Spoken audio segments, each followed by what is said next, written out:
দুদককে হাইকোর্টের ভর্ৎসনা, জজ মিয়া নাটক আরেকটি বানালেন নাকি?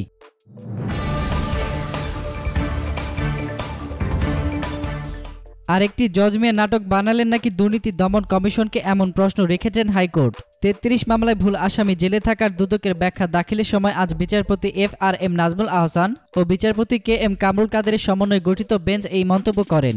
আদালত বলেন, এই মামলায় যাকে আসামি করা উচিত ছিল তাকে আসামি না করে সাক্ষী বানালেন। জজ মিয়া নাটক আরেকটি বানালেন নাকি? দুদক একটি স্বাধীন সংস্থা। দুদক স্বাধীনভাবে কাজ করলে দেশে উন্নয়নের ধারা স্থায়ী হবে, নইলে দেশ পাকিস্তান হতে বেশি সময় লাগবে না, আমাদের ভিক্ষা করতে বসতে হবে। আদালতে দুদকের পক্ষে শুনানিতে ছিলেন অ্যাডভোকেট খুরশেদ আলম খান। ভুক্তভোগী জাহালমের পক্ষে শুনানি করেন আইনজীবী অমিত দাশগুপ্ত। এ সময় দুদকের তদন্ত কর্মকর্তা, মামলার বাদী জাহিদ, স্বরাষ্ট্র সুরক্ষা বিভাগের যুগ্ম সচিব ও আইন মন্ত্রণালয়ের সিনিয়র সরকারি সচিব আদালতে হাজির ছিলেন। শুনানিতে দুদক আইনজীবী খুরশেদ আলম খান জাহালমের বিরুদ্ধে মামলা করা নিয়ে রাষ্ট্রপক্ষের আইনজীবীদের ভুল বলে জানান। দুদকের পক্ষ থেকে আরও বলা হয়, সোনালী ও বাংলাদেশ ব্যাংক থেকে তথ্য পাওয়ার পর আমরা আবু সালেকের বিরুদ্ধে FIR দায়ের করি। এরপর 2012 সালে 10 এপ্রিল আবদুল্লাহ আল জাহিদ মামলার অনুসন্ধান করেন। এরপর চার্জশিটে জাহালমের নাম উঠে আসে। টাঙ্গাইলের স্থানীয় চেয়ারম্যানরা জাহালমকে শনাক্ত করেন।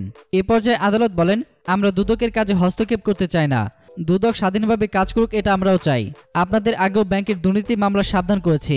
বাংলাদেশ একটি স্বাধীন দেশ, অথচ অনেক মামলায় দেখেছি আপনার কোনো ব্যক্তির বিরুদ্ধে অনুসন্ধানে নামার আগে তাকে একটি নোটিশ দিয়ে দেন, অথচ পরে অনুসন্ধান করে দেখা যায় তাদের বিরুদ্ধে কোনো অভিযোগই নেই। তাহলে কেন নোটিশ দিচ্ছেন? প্রায় 2 বছরও বেশি সময় একজন অপরাধী না হওয়া সত্ত্বেও জেল খাটতে হলো কেন? দুদককে স্বচ্ছ হতে হবে।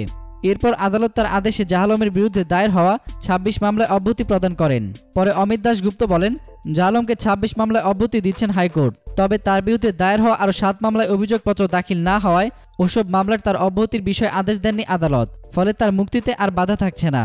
জাহালমের কারাবাসে 3 বছর পূর্ণ হবে আগামী 6 ফেব্রুয়ারি। দুদক বলছে জাহালম নিরপরাধ প্রমাণিত হয়েছে। তদন্ত করে একই মত দিয়েছেন জাতীয় মানবাধিকার কমিশনও। ফলে একটি মামলায় তার জামিন হয়েছে, আরও 32টি মামলায় জামিনের অপেক্ষা আছেন তিনি। এতক্ষণ ফ্রিকি নিউজের সঙ্গে থাকার জন্য আপনাদের সবাইকে ধন্যবাদ।